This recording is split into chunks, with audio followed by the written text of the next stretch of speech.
Good afternoon, Miami alumni and friends. We are pleased to join you today for a special presentation. Miami presents Object Lessons Videotape with Oana Godeanu-Kenworthy, who I will introduce briefly shortly. I want to make sure we welcome all of you viewing today. We have alumni from classes 1965 all the way through 2021. So a great crowd to join us to talk about videotape today. So we're eager for that presentation. As most of our repeat viewers know, you can ask live questions using the question link to the right above your video, and we will have a live Q&A with Oana at the end. And I think that covers the general announcement. So as a brief introduction, Oana Godeanu-Kenworthy is a teaching professor at Miami, and she teaches in the catching up with my notes here. She teaches in the Department of Global and Intercultural Studies, and she has published extensively on North American culture and literature, as well as Eastern European. And she is also the author of Between Empire and Republic, America and the Colonial Canadian Imagination, which she also joined us for a webinar if you'd like to check that one out in our archive past webinar section. So without further ado, I will pass it over to you, and we will get started. Thanks again for joining us. Thank you, JJ. Welcome, everybody. So yes, I'm happy to share my insights in the story of the videotape, something that a lot of us are familiar with, grew up with, and which is now kind of an object of nostalgia, a collectible in a world that has shifted largely to streaming. In February 2024, Best Buy stopped selling DVDs and Blu-rays in its stores. And this is leading to physical media becoming rarer and more expensive. It is, in some way, an expected development in the story of the videotape. And I'm going to shift to a chart that looks at the demise of the videotape, the rise of the DVD, but now also the demise of material entertainment in some ways, right? Fewer and fewer people use DVD players anymore. DVD and CD slots are disappearing from our computers. It's, of course, virtually impossible to buy a VCR in a store. And most of our entertainment consumption has switched to streaming platforms, right? We subscribe to multiple platforms. We pay online to watch the film, unless we go old school and go to the movie theater. The streaming developments of the current decade have provided us as viewers with flexibility, but they have also added limitations to what initially had been a promise of almost infinite entertainment at our fingertips. So this freedom we have today to watch whatever we want, whenever we want, to pause, forward, rewind, is the legacy of the era of the videotape. But so are these limitations that I'm going to address. And now entertainment is once more an immaterial, intangible thing, which is how things began. So originally, visual entertainment was an ephemeral experience linked to movie theaters or to television. And there was no possibility of recording, rewinding, or owning the content we enjoyed. And now what we purchase when we stream something is basically access to the entertainment. And in between these two poles lies the story of the videotape, the rise and fall of a medium which turned our films into material objects, expanded the reach of our entertainment, often at the borders of legality, and turned viewers from passive consumers into the active participants to the act of selective content and soon making content, not just watching it as it had been the case until then. So from the very beginning, in the late 1970s, until its demise in the early 2000s, the videotape itself as a technology did not change much, but its impact on consumer behavior, on society, was profound. So this is not a tech story. I'm a scholar of cultural studies. So it is a story about power and agency and about how a new technology can reshape cultural practices globally. If you look on the right, you see the various tape formats, Betamax, the original videotape, VHS, which was the winner of the tech battles, And they're not very different. So what changed is how people reacted to this new technology and how the new regulations and social practices evolved around it. So the access the videotape gave viewers to entertainment was really unprecedented and almost complete. It allowed for active engagement with films and TV shows. So now people could watch entertainment, controlling the time and pace of the experience. And inadvertently, it allowed people to copy the video content and distribute it further independently from the producers and from governments, and many times illicitly. Usually the story of the videotape is told as an American story, but I was interested in its global dimension. So my book talks about the rise of the videotape, which was not the same everywhere and did not change all societies the same way it changed American society. So I'm going to focus in this presentation on a few interrelated stories that illustrate these global variations. The two moral crises that the videotape triggered in the US and in the UK around different things, and the way video triggered different forms of government censorship in the technology in Eastern Europe, so behind the Iron Curtain, and Iran, because the story of the videotape overlaps with the last decade of the Cold War. So when television first moved visual entertainment into the home in the 1950s, viewer attention became a very valuable commodity. And the resulting television culture that emerged between the 1950s and 1980s really trained viewers to organize their schedules and lives around the rhythm of TV programming. So watching TV was kind of a passive pastime, and the rhythm was dictated by the commercial breaks scheduled by the TV networks, and by the time when the TV networks decided to broadcast a particular show or film. These days we use film and tape interchangeably, but actually they're different. As a format for moving images, as you can see in the image on the left, on the right, the tape is different from the film, the image on the left, right? Each reel of film is made up of individual still images, frames, which have these side perforations, and then a projector pulls the film in front of a source of light. So film is light readable, but tape, magnetic tape, is not. It's just a silky brown spool of plastic where the information is encoded magnetically. And to access its contents, you need a machine. So magnetic audio tape was first developed in Nazi Germany in the 1930s, and after World War II, a serviceman brought it to California. Bing Crosby, the American performer, became very interested in the technology because he wanted to be able to record his shows for broadcast and then go on tour. So in 1946, in collaboration with Ampex, which was a small company, a startup founded by a Russian emigre, Bing Crosby Enterprises perfected the use of audio magnetic tape and then moved on to video magnetic tape. The result of their research was a new prototype which featured open reels of tape. And it was revealed in 1956, you have the picture on the right, the National Association of Radio and TV Broadcaster Convention in Chicago. But this was a big and bulky affair, very expensive, and it took about 2 decades for this technology to be to manage to become a consumer object. So the breakthrough came in the early 1970s when 2 rival Japanese companies created similar but incompatible recording devices, which were designed for the consumer market. They were more affordable, they were smaller, and they both used the same spools of magnetic tape, but now they're enclosed in plastic cartridges. So the videotape became a video cassette. Sony produced Betamax. JVC produced the VHS system, short for Video Home System. Both worked in very similar ways, and both were marketed as devices that would set viewers free from the tyranny of the TV networks by allowing them to shift time, to record content and then play it later at the viewer's leisure.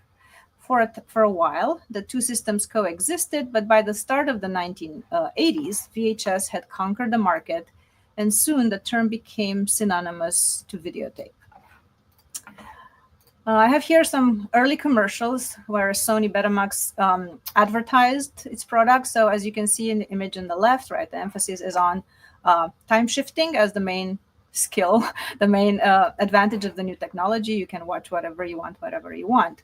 And at this point in the story, early on, the video cassette itself did not play a major role. It was kind of a accessory to the video recorder, which was linked to the TV set. The videotape was simply something that could be used as a magnetic support for the content, which was to be recorded and then erased as needed in order to record the next episode you weren't able to watch live.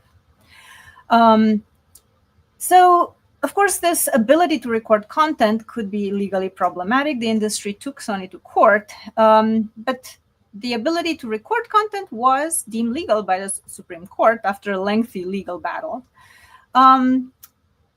And while the issue may seem set, the reality is that the unfettered access that the videotape offered to content, which viewers could copy and pass on, remains central to Hollywood's anxieties about this technology. Really, at this point, there was no technological obstacle stopping anyone from making an infinite number of copies of a tape, which may have been originally legally purchased.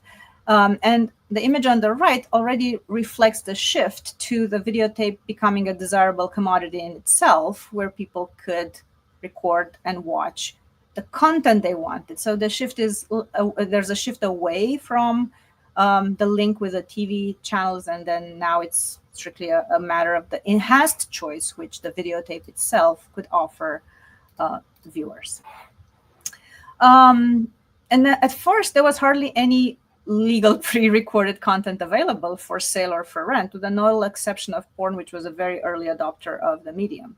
But by the end of 1977, hundreds of videophile fanatics started recording the shows and films broadcast by their local TV stations and started to correspond with one another, placed ads in magazines, advertised their wares for sale, or simply swapped tapes with others. Then some entrepreneurs figured out that they could record public domain films on videotape. And even some parlayed with the big studios to have some of the old titles released on video. And then that's how the new gold rush in video rentals began, with gas stations and mom and pop's video stores mushrooming across the US and Western Europe. Soon they were followed by big chains like Blockbusters, which bought them up. And the corner video store became something of a social institution inextricably linked to the experience of growing up in the 1980s. This kind of third place, neither home nor work, a place where people could congregate, exchange ideas about what to watch, receive recommendations from the people who work there, kind of the human equivalent of the algorithm that makes suggestions. If you like this, you may like that. So the videotape created new business opportunities. It also upended old established ways of consumption. For instance, in the US, in the Western world, the activity of going out to the movies was really replaced by a retreat into the home. So it kind of contributed to the fragmentation of society in the 1980s, right? Family members now could watch whatever they wanted in the comfort and privacy of their living rooms. And movie theaters did see a sharp decline in viewership, which alongside piracy were viewed as big threats to the revenues of the film studios. But Hollywood soon turned its old marketing strategies on their head, put their energies into large theatrical releases, event films, blockbusters with large advertising budgets, which in turn drove video rental business elsewhere. And ironically, by the end, Hollywood made more money from VHS sales and rentals than from box office returns. The videotape also opened the floodgates of unregulated entertainment flowing directly into people's homes, which alarmed governments and the guardians of public morality in the US and worldwide. So now I'm going to talk a bit about the moral crisis that this new technology triggered in different parts of the world. Moral panic number one. So the global rise of the videotape was helped the horror and porn industries, which were the earliest to adopt this new medium for production and distribution. So the videotape, in a way, made these film genres available, ubiquitous, and really hard to regulate by governments. And this early association between the videotape and porn and horror kind of tarnished the reputation of a media as a whole, and also provided a powerful rhetorical tool that legitimized government crackdown efforts on both sides of the Iron Curtain, as we will see. But everywhere this happened, the target of the crackdown was different because the cultural and political anxieties in each space were different. In the US, the spotlight was on pornography. So before the videotape turned entertainment into something tangible, material, and easily transportable, to watch porn, one had to go outside the home, usually in sketchy parts of town, because such adult movie venues were usually in economically depressed areas, commonly associated with crime, prostitution, drug use. And the high demand for entertainment at the start of the video boom and the demand for porn meant that a lot of these new small rental stores, video rental stores, found it lucrative to have a separate back section which was reserved for customers over 18. Unlike the adult movie theaters, video stores functioned in residential neighborhoods, in malls, so they're like really geographically and symbolically close to homes and families. The 1980s also coincided with the rise of a new moral conservatism fueled by a backlash against the cultural upheavals of the 1960s. In 1979, Jerry Falwell founded the Moral Majority, political organization aligned with the Republican Party, and whose explicit goal was to mobilize Christian conservatives, and which helped to propel to power Ronald Reagan. And restrictions on pornography were part of the core mission of these religious conservatives, who found a very unlikely ally in a faction of the feminist movement in the US, which considered porn to be inextricably linked to violence against women. One interesting story is that of the attempts of two feminist activists, Andrea Dworkin and Catherine A. McKinnon, who in 1983 were hired to draft a zoning ordinance aimed to exclude adult movie businesses from certain city neighborhoods in Minneapolis and a year later in Indianapolis. Both local ordinances were struck down by courts because they infringed upon First Amendment rights, and other similar state-level initiatives in Massachusetts and in Washington state were defeated at the ballot box. And in general, those who opposed this alliance between feminists and social conservatives did so because they viewed the attacks against the videotapes and video stores as just a kind of a manifestation of the deeper and darker impulses of control of government, and fear that these impulses could be expanded to restrict other choices that people had. Now, the other moral panic is the one in UK, and this one had to do with horror and gore. So the focus was not on sex, but on violence as a potentially disruptive cultural trend intensified by the advent of the videotape. So the context in Britain was fairly different than in the US. In the US, people had too much choice of entertainment and not enough hours in the day. So the marketing of videotapes and VCRs was as time shifters originally. In Britain at the time, people did not have a lot of entertainment options. There were only 3 BBC TV channels and the movie theater as an option for entertainment. And from the very beginning, the videotape in Britain was marketed as enhancing one's entertainment options rather than a time-shifting device. Another peculiarity of the British system was that all content for public distribution on TV or in movie theaters had to be vetted by the British Board of Film Censors. And if a film, whether foreign or domestic, failed to secure this certification, it was banned from TV and from movie theaters. Effectively, it did not exist for the vast majority of British viewers. And the BBFC had a fairly strict rules for horror films or horrific films, which are rated H.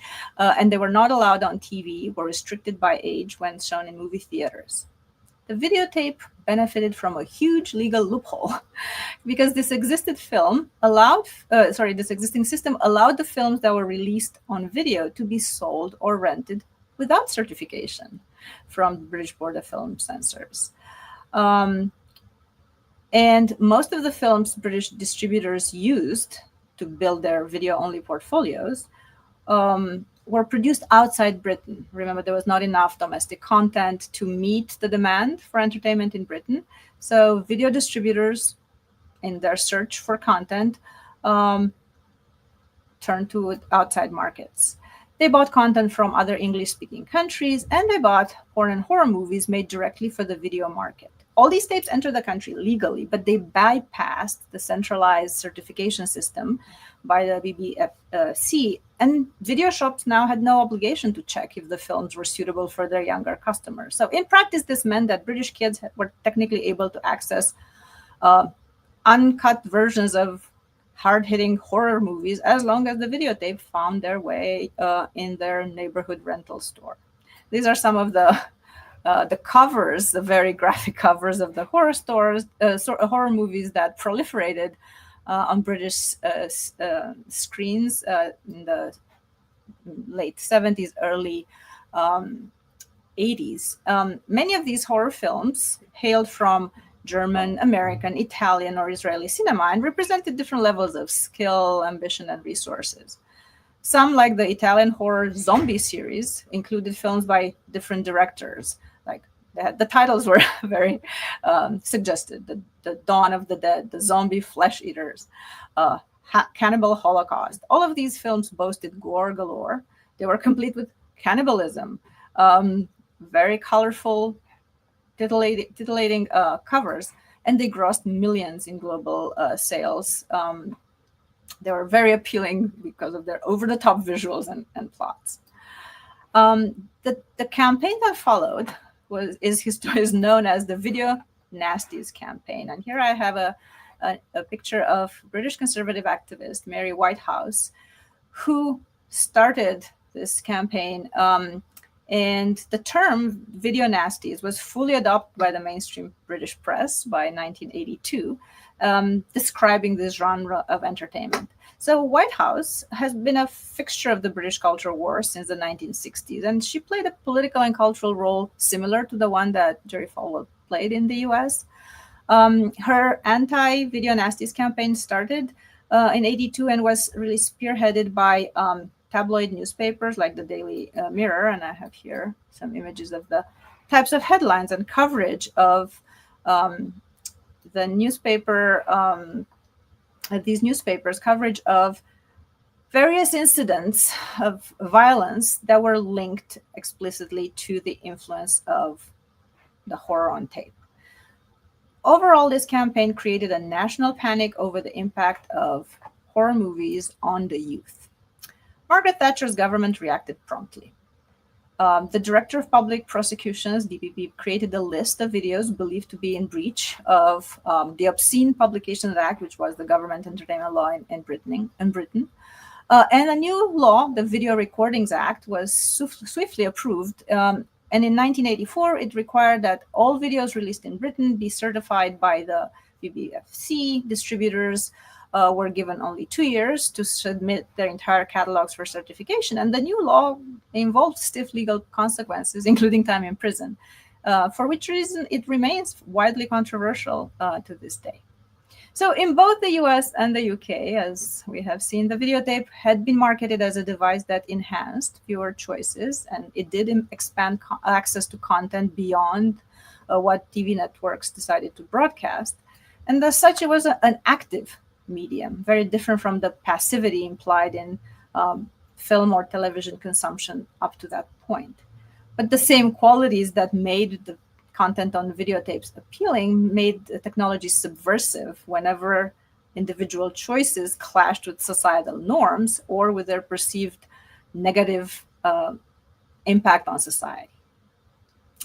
Things looked similar and fairly different in Eastern Europe, right? Behind the Iron Curtain, the arrival of the videotape was even more problematic because the content which flowed into Eastern Europe on videotapes indirectly represented a glorified life in the capitalist West. So it potentially introduced subversive political ideas into the region. Although socialist Eastern Europe may have looked like a monolith from outside, it was not a politically homogeneous space, and the response to the advent of the videotape varied throughout. So the first-line totalitarian communist countries in the region, USSR, Romania, Bulgaria, and East Germany, had fairly strict government censorship policies, which were applied to all visual reproductive technologies, not just the new video players, but also copy machines, even Polaroid photography. By contrast, countries like Yugoslavia, Poland, and Hungary had a more relaxed relationship with the West. They allowed for trade in goods, including film, with the West, more personal mobility, and exhibited more tolerance for videotapes than their neighbors. According to data from Radio Free Europe, in 1987, VCRs were expensive across Eastern Europe. One cost about the equivalent of 20 months average salary in Bulgaria, or between 5 and 13 months average salary in Czechoslovakia, or 9 months in Hungary. So a lot of money. And because they were rare and expensive, here VCRs were more likely to be rentals rather than individually owned. The same went for videotapes. So the spread of the videotape in Eastern Europe grafted on what was already a more communitarian society, and it resulted in a culture of collective video screenings, where instead of society fragmented into kind of nuclear families that retreated into their living room, the way it had happened in the US, now we saw a phenomenon where friends, families, and sometimes perfect strangers got together to rent a VCR and get some videotapes to watch the latest Hollywood blockbuster. Police tolerance towards the practice ebbed and flowed and varied from country to country. So I have here some images of, so the first image on the left is an image of the first Soviet VCR, which was created to be incompatible with Western tapes. So the Soviet Union, in a way, tried to co-opt the new medium. They created an incompatible system. They also converted most of their domestic film production on videotape. They added some foreign feature films that were ideologically approved, mostly French and Romanian. And they also recorded a bunch of other forms of entertainment, theater productions, pop music, circus performances. In 1985, research shows that there were about 250 officially produced videotapes in distribution in the USSR, and the number doubled by the end of the year. There were 2 official video rental stores and several video salons, like the one featured on the image on the right, which offered tapes of documentaries, concerts, sporting events for a low fee. But despite all this, the domestic stock remained fairly low for a population of over 280 million people. And these ideologically approved and ideologically safe content could not compete with the flood of titillating Western fare which entered Eastern Europe illegally. And people started watching it outside the legal and regulated spaces of these government-approved video salons. Other parts of the Eastern Bloc had similar challenges but different experiences. For instance, between 1983 and 85, various screening clubs appeared almost overnight all over Romania. This is where I grew up, so part of my research is also based on my own connection to the region. Similar places opened in Yugoslavia. The clubs had to be registered with the authorities. Similar things happened in Poland, and everywhere in these areas, public buildings rented their foyers to entrepreneurs who linked several TV sets together to a VCR and created a sort of impromptu movie theater for larger groups.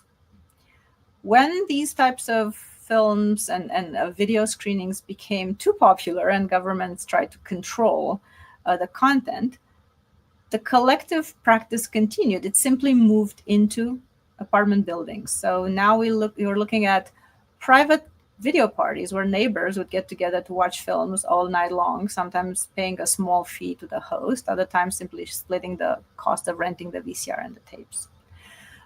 In the Soviet Union, where the legal penalties against illegal videotapes were the harshest, people found all sorts of creative ways to dodge the police. For instance, in Baku in Azerbaijan, these taxi minivans, popularly known as Rafiks, doubled as mobile screening rooms equipped with a VCR and a color TV, and they would kind of tour the city and show up in neighborhood streets at random times, kind of like an American ice cream truck. Throughout Eastern Europe, the videotape was perceived as dangerous because these illegally imported Western films that it carried were perceived to be part of a larger, ideologically motivated plan to undermine the communist economic model as a whole. Films like Rambo or Rocky IV were particularly problematic because of their negative portrayal of the Soviets and of socialist regimes in general. But so was other American entertainment that simply glorified consumption and life under capitalism. So the consequences for being caught ranged from extremely harsh in the USSR to minimal in Poland, and the other countries in the bloc somewhere in between. For instance, in August 1986, a new law was introduced in Russia, and it criminalized storing, distributing, or simply showing any films that were perceived to promote violence and cruelty. And the punishment was prison up to 2 years. By contrast, in countries like Romania, penalties were harsher for the black market entrepreneurs than for those who participated in these video screenings. And the implementation of the laws varied greatly. In this case, because even the members of the Romanian secret police and their families enjoyed American films and never really tried seriously to stop the underground networks that brought them into the country. It's interesting to think about how this crossing of the Iron Curtain happened for videotapes. And again, this is another example of how the technology challenged geography in many ways. So the black market networks that brought videotapes across the Iron Curtain really capitalized on the ability of the technology to turn entertainment into a material object which could be then distributed far and wide. And most of the content in Eastern Europe was pirated, and Hollywood could do very little to enforce intellectual property laws beyond the Iron Curtain.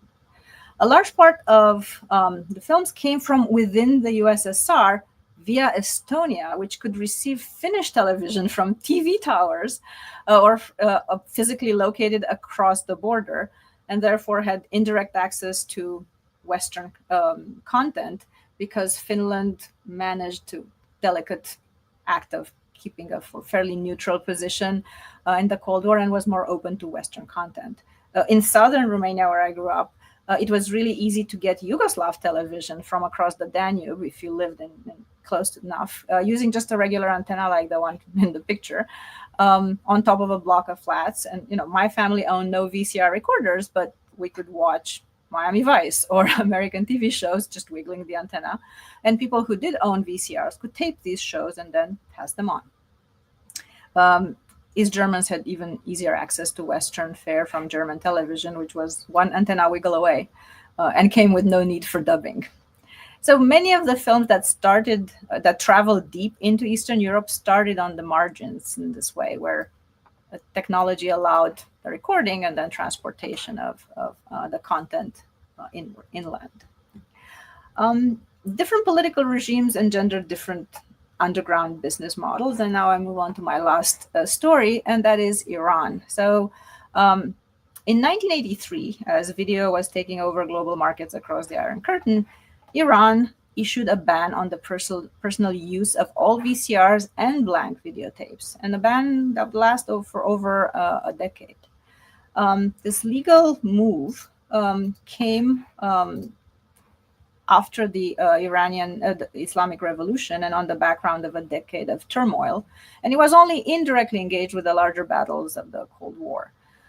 So unlike in Eastern Europe, here the government video ban was not linked to an ideological competition between two economic models, but here it was driven by a theocratic state's desire to control people's religiosity and public behavior, and to eliminate exposure to what was viewed as a secular Western cultural models.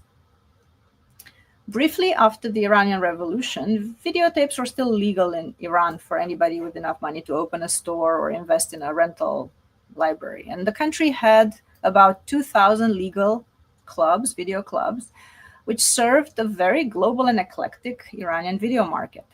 Hollywood films were very popular, but so were Indian films, European and East Asian films. Iranian films from the pre-revolutionary era were in high demand, but unlike foreign content, which was already available on video and just one VCR copy away, these pre-revolutionary Iranian films had to be converted to video format, which was expensive and was going to become fairly risky soon. After the 1983 ban, this entire video rental sector moved underground, and the nature of business here changed dramatically. The brick and mortar rental stores disappeared, and they were replaced by unregulated networks of essentially mobile laborers who roamed the streets of Iranian cities, with tapes hidden in metal Samsonite suitcases, as the one in the image on the right, or hidden in countless other creative ways, laundry bundles in wheelbarrows. And these video dealers made their rounds from house to house, bringing fresh videotapes to their clients every week and picking up the returns. And since the ban in Iran also covered blank tapes, and since they could only transport a limited number of tapes, these dealers had to make kind of tough choices about which films to include in their portfolio, and each of them cultivated their own style. And also they had to make the hard decision to record over older titles in order to make room for new releases, since they couldn't buy new tapes. And as social activities retreated into the home space, this videotape underground market provided Iranians with a substitute for the communal experience of going to the movie theater. Usually extended families shared a weekly video subscription and the same dealer and the same VCR machine, and gathered regularly to watch films. So while in Eastern Europe, these video parties were semi-anonymous with neighbors and friends, but often also complete strangers, in Iran, they were more like family affairs. But the reality of watching videos together really also upended traditional gender-based divisions in the home, and maybe even exposed women and young people to content that would not have been available to them otherwise. Now, one of the challenges of the videotape for Hollywood and for various governments alike was the amount of control people had over their content. The end of the story of the videotape is linked to the rise of a new medium, the DVD. And the spectacular rise of the DVD is a direct result of Hollywood's efforts to crush video piracy by finding a safer and a completely different consumer video distribution factor, kind of a playback-only device. In 1997, which was just 1 year after the video disc was launched, all of the Hollywood member studios joined the DVD forum and decided unanimously to opt for the new format. At that point, it was clear that the battle over the materiality of the film had been lost by the industry, because for 2 decades, consumers had been spoiled with watching films whenever and wherever they wanted. But now the war Hollywood was waging at this point was over control over the stories and access to these stories, and over the revenues it generated wherever the consumption may have taken place. So the industry rallied around the DVD because it seemed like the perfect alternative. Unlike the videotapes, the discs boasted an encryption software which was supposed to make them impenetrable to piracy. So the DVD became the fastest adopted new consumer format in history. In 2001, DVD players outsold VCRs for the first time in the US, and by 2007, about 80% of Americans owned a DVD player, which was already more than VCRs. But of course, as we know, Hollywood's feeling of security was to be short-lived, because 2 years after the adoption of the DVD, hackers already figured out how to crack the content scramble system, the CSS, posted the code online, and short after that, the internet made online movie piracy attainable by millions. But the era of the videotape was ending. And yet the videotape still lives on as an item of nostalgia. There are dozens of Facebook groups devoted to sharing, selling, buying VHS, each boasting tens of thousands of members. And the legacy of this new technology is everywhere. It's embedded in our social practices, in these kind of technological arrangements that we take for granted. And even in the aesthetic choices that become trendy. So if there are now types of apps where you can create a VHS design for your film. There are YouTube tutorials and video overlays to create the imperfections of the videotape film experience. So videotapes really are very linked to a feeling of nostalgia, for the 80s and for everything that the decade represents. And the term nostalgia comes from the Greek words nostos, which means home, and algos, which means pain. It can mean both a form of resistance to progress and an attempt to relive the past. And if we think about how fast technology changes and how new forms of media communication have transformed our social practices, it's understandable that there is a nostalgia for a world where things seemed simpler. And for many former videotape users, like myself, nostalgia for the technology and these social practices provides this personal connection between the past and the present. So in a way, in our society, videotapes function, they exist as a memento of a time go by, right? The time before streaming, before our algorithm, before the constant online connection that is now part of our entertainment experience. Plus whatever else that period represents for each of us as individuals. So this is my story of the videotape, the rise and fall of a medium. Thank you for joining me today. I'm happy to take questions. Right. Thank you so much, Oana. That was an awesome story and definitely nostalgic for me. It hit home with the rental VCR, because that's when I really prove how old I am to my children, is when I say that we rented a VCR from Kroger, took home the whole giant thing in a big old bag. And yeah, and then VCRs couldn't give them away by the time they were around. So amazing story. Okay, cool. So yes, please, audience, we'd love to have some live questions. Anything that is on your mind, we'll take a few more minutes to ask those. And as you know, the question link is above your video there. So let's start with one that was submitted ahead of time by Susan, who asks, was there a moment when the shift to VHS and then the shift from VHS to DVD felt most palpable on a societal level? I think that, especially for the shift from VHS to DVD, began to feel more palpable once the large distributors of VHS rentals switched to the new format. So by the late 1990s, the mom and pop stores had been replaced by chains. And chains like Blockbusters created their corporate image precisely as in response to what was perceived to be the seedy nature of the old video stores with their back room for films for people over 18. So Blockbuster cultivated a corporate image of family-friendly fare. They became ubiquitous. They bought up the mom and pop stores, replaced them in the neighborhoods, and then they became the only option or the main option where you could go get VHS tapes. And then when in 2001 they made the decision to phase out the VHS tapes, then it became visible that your entertainment format was going to change. And since this was the default place where people would rent their tapes for the weekend, then I think that's where you felt that.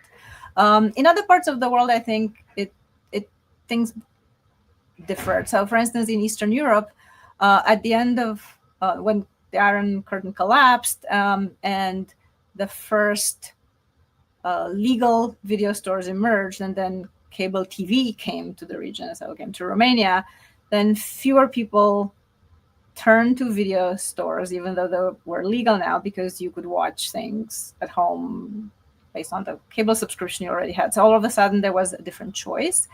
And then these video stores started disappearing, and they were replaced first with illegal pirated copies of DVDs, which were sold at street corners until the EU crackdown on DVD piracy, and those moved first into rental stores, which started dwindling out and then kind of disappeared, and people now stream content like everywhere else. So there is this shift, this inflection where the technology, you see it disappear, and the business models that came with it change, and then it's gone. Yeah, makes sense. Okay, we have another question that came in. You mentioned streaming, and Jeff asked, is there something is there a trend in modern streaming that you think was most foreshadowed by VHS? I think that this shift to streaming is totally the indirect product of the lessons that the industry learned from the videotape, because even with DVD players, ultimately you can rip them and then you can make copies. There are some more technical steps. Obviously, it's not easy, but there are all these apps and softwares that are there. Unless you really try and do the research and figure things out how to do it, it's not that easy for ordinary people to record good quality content that you stream on your devices. I mean, it is The shift to streaming gives us more flexibility, but it gives the industry more control over access.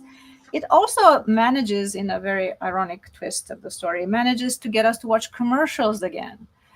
So part of what was lost with the advent of the videotape for the industry was viewers' attention, because you record a show and then you fast forward over the commercials, and then all those advertisers lose revenue. Very cool for the viewers. Our attention was always a very valuable commodity, and now, unless you have special types of plans, you still have to watch commercials in certain streaming plans, whether they interrupt your viewing or they're like on the bottom of your screen. Your data, your attention is otherwise monetized if you watch it on an app. That app harvests your data, so then that information about your preferences can be monetized. So it's a very good way of making money off our attention, and it bypasses a lot of the problems which the videotape created for the industry. So I think there is a direct connection. Yeah. All right. Perfect. And that was actually, you answered Mike. Mike also wrote in and said, that was great. Thank you for sharing. His first question was asked about where we were going with streaming. So you started to talk about that, but do you have any predictions of where it might go next? Is there something after streaming? And then the second part of that question, that's a hard one. If you'd rather address this, is what do you have? Any thoughts you have on the overwhelming amount of choices we have on what to stream and what it says about us as a society? So it's a big question. Oh, that's a big one.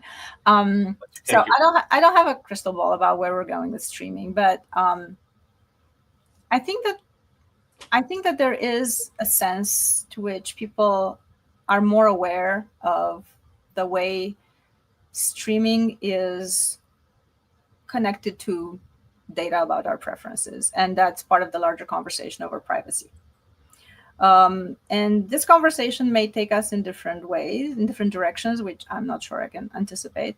But while convenience is the opium of the people today, convenience makes streaming really, really appealing.